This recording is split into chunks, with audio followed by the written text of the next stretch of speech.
Hey folks, last night was the second night of the season on American Idol with auditions in Pittsburgh.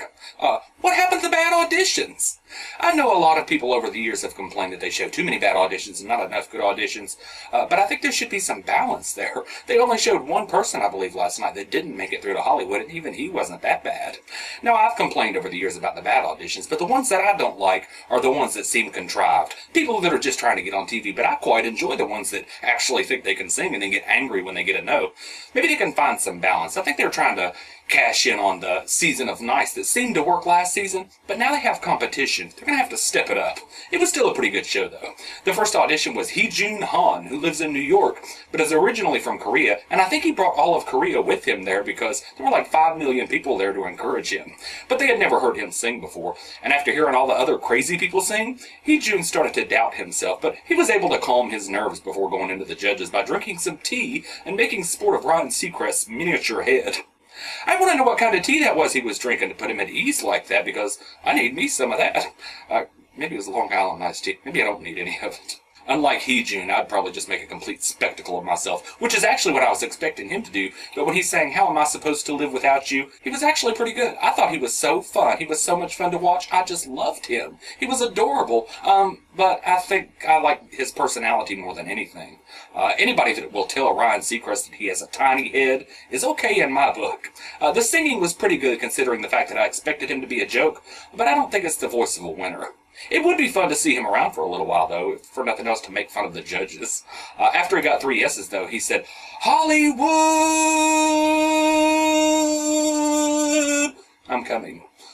So that's what it's supposed to sound like. Next was 26-year-old Grimm. He's been performing with his parents since he was 2 years old. I guess it is cheaper, to take your kids on stage with you than hire a babysitter. Reed sang the theme song to Family Matters. I think that's probably about the oddest song choice that I've ever seen on the show. I hate Family Matters, too. And I think I hate this theme song even more. Although I did have when I was a kid, I had about 3 Steve Urkel t-shirts. But that's only because everybody else was wearing them, too, and I was trying to be cool. And I think that's what Reed Grimm was doing, trying to be cool by picking a off-the-wall song choice. And I guess it kind of worked. But he seems too Taylor Hicks-ish for my liking. I don't know. Been performing since he was 2 years old and probably still moves about the same way, like he needs his diaper changed. Of course, the judges loved him and gave their zillion% yes nonsense. A change is going to come for Aaron Marcellus. I am so tired of that song, but he was pretty good. J-Lo said, "You can sing." Chase Likens was a decent country singer, I guess, but his facial expression seemed a little bit over-dramatic to me. Next, Patty the Pittsburgh Planker came to lay on the floor in front of her sister like an idiot while she auditioned. So that's what planking is. I had no idea. Sounds like it would be something, I don't know, dirty. I guess if the floor's dirty, it could be dirty, but turns out it's just stupid laying like a dead person that's been flipped over on their stomach. The singer was Samantha Novacek. She sang We Never Loved It All, and surprisingly it was good. I wonder how she'll do, though, when her sister's not laying there on the floor in front of her like an idiot. She'll probably fall apart in Hollywood, but she got 3 yeses anyway. I would have given her a big fat no, even though she was a good singer. I just don't like the gimmicks. I would have said, get the hell out of here and grow up. Next, starving artist Creighton Fraker. Creighton, is that how you say it? Creighton Fraker? Took a 9-hour bus trip to get to his audition, and it looks like somebody ripped the sleeves off of his shirt along the way. Also along the way, he wrote a song for his audition. It was kind of, to me, reminiscent of the song that Todrick Hall wrote a couple of years ago, only it wasn't quite as clever. J-Lo compared him to Jamiroquai and Justin Timberlake, but only because he threw in a little Justin Timberlake impersonation there. Only because he threw in a little Justin Timberlake impersonation there at the end. Then he sang Who's Lovin' You, and it was way too over the top. But I couldn't decide if I liked his voice or not. Kind of reminds me of a mix between Paul McDonald and Casey Abrams from last season. A lot of the guys that have made it through have been like that. And, the judges like that kind of uncommercial, weird, wacky. The wackier you are, the more they love you. So the judges loved him. He got 1,000,000% yes from Randy, 2,000,000% yes from J-Lo, and about 3 million beautifuls from Steven Tyler.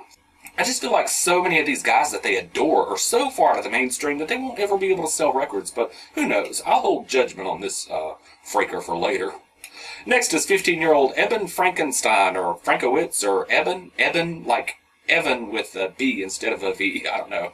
His mom told him to let everybody else do their thing and for him to do his thing. I'm not quite sure how different his thing is from everybody else's, but I guess all moms like to think that their kids are unique.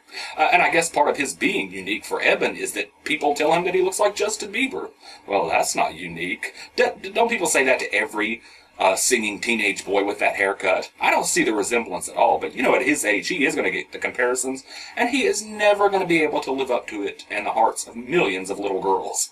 He sang Ain't No Sunshine, and it was okay in a high school talent show kind of way, but I was kind of bored with it. The judges loved him, though, but then again, who don't they love?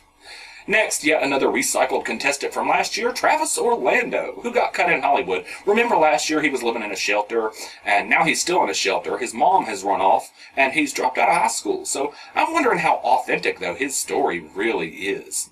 And I also wonder why the judges didn't seem to care that he had dropped out of school. He said that he was scared, and J-Lo said, scared is good. It makes you do things you wouldn't normally do.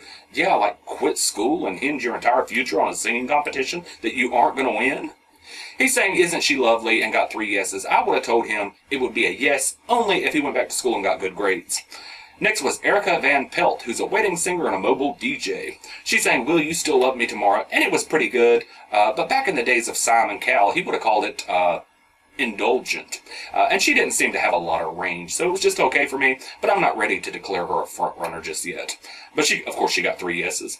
Next was 19-year-old West Virginia coal miner Shane Bruce. Well, they like listening to him down in the coal mines. Of course, with all the noise that goes on down there, I'm not quite sure they might all be deaf. Anyway, he said, have you ever seen Shrek? It's a song called Hallelujah. Shane, have you ever seen American Idol?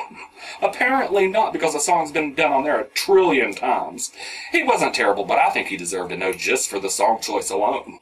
The judges have put worse singers through to Hollywood, so I'm not sure why they didn't put him through, but it really would have been kind of pointless, so I'm glad that he got a no. They told him to come back next year, though. Don't bother. And the last of the night, a story and a voice that you don't want to miss. Can we just skip the story? Is it just me, or are the stories just not very compelling this year? It's like everybody's story is like they're down on their luck, and they're drug addicts and high school dropouts, and I don't want to hear all that stuff. Anyway, the girl's name was Hallie Day. That's like Halle Berry, not Howie Day, the one-hit wonder guy. Remember that guy that sang, what was that song that he sang? I don't even remember. Howie Day? Is that even a real person, or is it just something I'm making up in my head? I don't know. Yeah, he sang Collide. I think that, was he a one-hit wonder? I don't know. I'm just rambling now. Anyway, Hallie dropped out of high school and became an addict and attempted suicide, but then she met her husband and turned her life around. She sang I Will Survive, and I guess it was okay, but I don't know. I rarely find that song impressive, no matter how well it's done, but as is usually the case, the judges loved it. Jennifer Lopez compared her to Blondie and damn near declared her a frontrunner. I didn't see that, but it was okay. So anyway, 38 from Pittsburgh made it through. That's a grand total of 80 from just 2 cities. There's going to be like 500 people in Hollywood. Can these judges just not say no to anybody? Just every once in a while. So the show is going to be on again Sunday night. I don't know when I'm going to have a chance to watch it because I don't have a DVR.